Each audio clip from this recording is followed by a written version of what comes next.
Assalamualaikum warahmatullahi wabarakatuh. Apa kabar teman-teman semuanya? Saya doakan semoga sehat selalu. Kembali lagi dengan saya, Muhammad Aziz Siregar. Di sini saya membuat video dengan judul Kepemimpinan Transformasional yang meliputi pengertian, ciri-ciri, karakteristik, prinsip, kelebihan dan kekurangannya. Yang pertama, pengertian. Kepemimpinan transformasional adalah suatu pendekatan kepemimpinan yang fokus pada memotivasi dan menginspirasi para pengikut untuk mencapai tujuan yang lebih tinggi dan berkontribusi secara aktif dalam perubahan organisasi.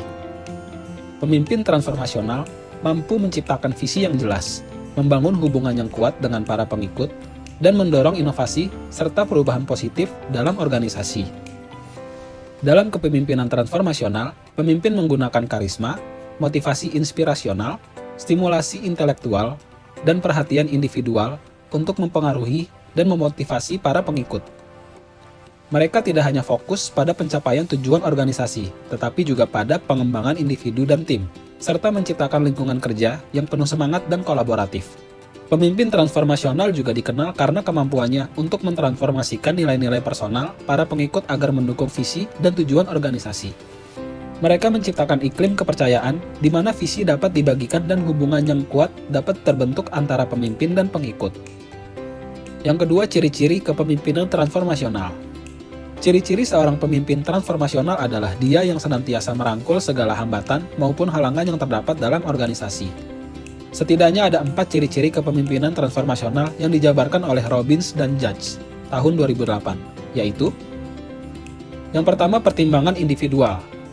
Di sini seorang pemimpin akan memperlakukan setiap bawahannya sebagai individu yang berbeda satu sama lain dan akan memonitor, mendampingi, serta menumbuhkan peluang bagi para bawahan tersebut.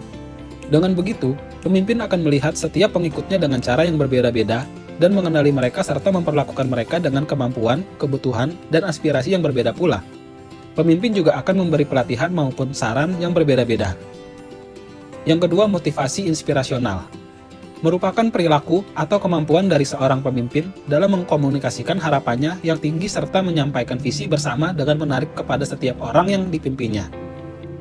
Dalam penyampaian tersebut, pemimpin akan menggunakan simbol-simbol yang menarik agar bawahannya terinspirasi untuk mencapai tujuan dari organisasi tersebut, sehingga organisasi akan mengalami kemajuan yang penting. Yang ketiga, pengaruh ideal.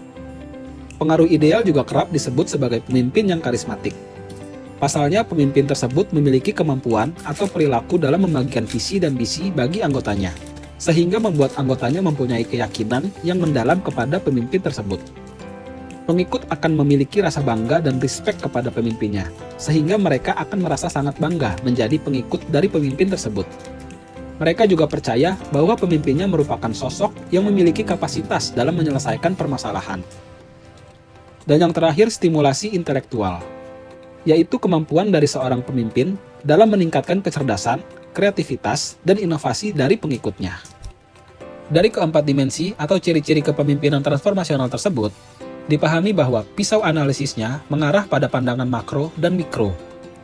Proses mempengaruhi antara individu dalam organisasi pendidikan disebut sebagai pandangan secara mikro, sedangkan upaya mobilisasi kekuatan atau kekuasaan keahlian dan kekuasaan referensi untuk mereformasi dan mentransformasi sistem sosial serta kelembagaan disebut sebagai pandangan makro. Selanjutnya, karakteristik kepemimpinan transformasional. Bahar A. Setiawan dan Ab. Muhid menerangkan bahwa kepemimpinan transformasional ini konsep mulanya dikemukakan oleh James McGregor Burn dengan teori bahwa kepemimpinan transformasional adalah upaya mempengaruhi untuk meningkatkan moralitas dan motivasi yang lebih tinggi oleh pimpinan dan juga para anggotanya. Dalam upaya ini, pimpinan bersikap karismatik, egaliter, antusias dalam menyampaikan visi misi organisasi, dan memperhatikan kebutuhan bawahan agar bersama mewujudkan perubahan ke arah yang baru. Hal senada disebutkan oleh Mujamil Komar dengan ungkapan bahwa pemimpin yang kuat dan berpengaruh yakni yang dapat mewujudkan suatu perubahan. Dari konteks ini, maka dirincikan karakteristik kepemimpinan transformasional antara lain: yang pertama, memiliki visi yang besar. Yang kedua, pemimpin sebagai lokomotif perubahan. Yang ketiga, siap terhadap risiko dari segala keputusan yang dipertimbangkan secara matang. Yang keempat, menumbuhkan kesadaran bersama terkait pentingnya mencapai tujuan organisasi. Yang kelima, percaya akan kapasitas dan kapabilitas anggotanya. Yang keenam, luas serta terbuka terhadap perkembangan dan pengalaman baru. Yang ketujuh, mengutamakan motivasi intrinsik daripada ekstrinsik. Yang delapan, pimpinan dan anggota siap berkorban demi kepentingan bersama. Dan yang terakhir, pimpinan membimbing perilaku anggota kepada kultur dan pengembangan nilai inti dari organisasi. Berdasarkan uraian tersebut, dipahami bahwa ada 3 poin penting sebagai karakter dari pimpinan dalam kepemimpinan transformasional, yaitu yang pertama, pemimpin berjiwa utuh dan independen dalam mewujudkan visi organisasi. Yang kedua, bawahan memiliki kesadaran akan pentingnya kebersamaan mencapai tujuan, ditambah suplemen motivasi dan dukungan dari pimpinan. Dan yang terakhir, seluruh sumber daya organisasi kepemimpinan transformasional siap mengorbankan kepentingan pribadi demi kepentingan organisasi tanpa mengharapkan imbalan material. Selanjutnya, prinsip kepemimpinan transformasional. Prinsip merupakan acuan atau pedoman dan menjadi ciri khas tersendiri, yang artinya kepemimpinan transformasional mempunyai ciri khas tersendiri berbeda dengan yang lainnya. Terdiri dari beberapa prinsip untuk menegakkan kepemimpinan model transformasional, yaitu yang pertama, pandai mengungkapkan rasa.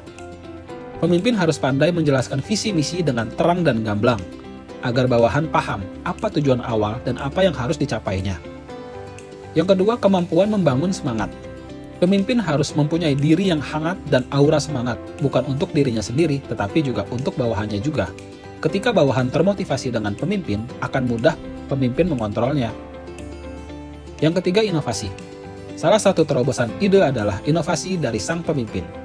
Pemimpin harus siap siaga dengan perubahan yang ekstrim, dan berusaha secepat mungkin untuk adaptasi. Dengan inovasi, perusahaan atau organisasi akan tetap bertahan walaupun diterpa perubahan zaman. Yang keempat, saling tolong-menolong. Sifat ini harus ditanamkan kepada setiap anggota, tidak terkecuali pemimpin itu sendiri. Pada dasarnya, gaya kepemimpinan transformasional adalah saling menolong dan saling menutupi kekurangan. Dan yang terakhir, terbuka. Sikap terbuka harus dimiliki oleh pemimpin, karena pemimpin berkomunikasi oleh bawahan secara dua arah. Dengan itu harus menerima saran dan kritik secara lapang dada.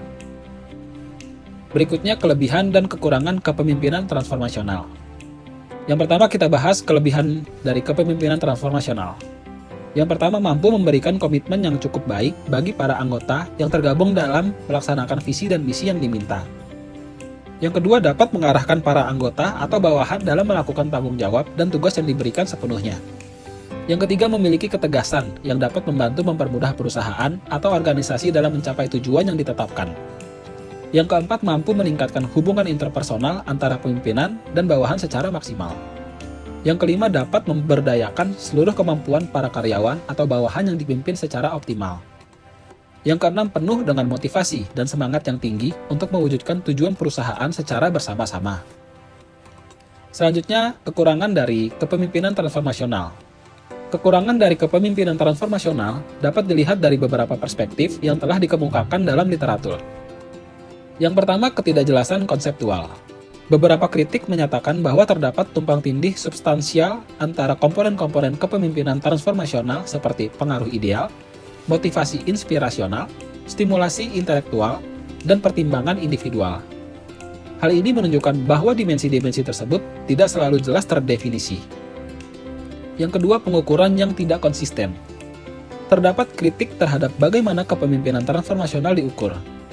Beberapa peneliti menggunakan berbagai versi Multifactor Leadership Questionnaire atau MLQ untuk mengukur kepemimpinan transformasional. Namun masih terdapat kekurangannya dalam hal konsistensi pengukuran. Yang ketiga, pendekatan yang lebih berfokus pada kepribadian. Ada pandangan bahwa kepemimpinan transformasional lebih menekankan ciri kepribadian atau kecenderungan pribadi daripada perilaku yang dapat diajarkan. Hal ini dapat menyulitkan dalam melatih orang untuk mengubah sifat-sifat mereka. Yang keempat, kurangnya bukti yang jelas tentang dampak.